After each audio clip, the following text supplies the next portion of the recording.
Біздің көрші Жәмила тәтенің танысы полицияда істейді ғой. Сол жерде қызметкері өзінен үлкен бастығын ұрған дейме?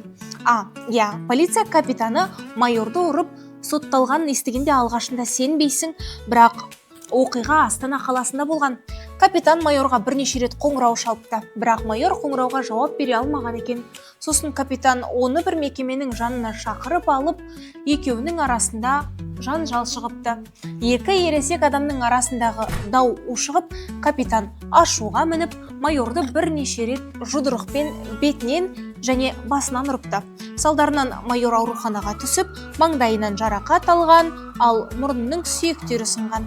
Сот бұл істі қарап, капитанды қасақана жеңіл дене жарақатын келтіргені үшін кінәлі деп таныды. Оған 1 жылға бостандығынан шектеу жазасын беріп, 100 сағат қоғамдық жұмысқа тартқан.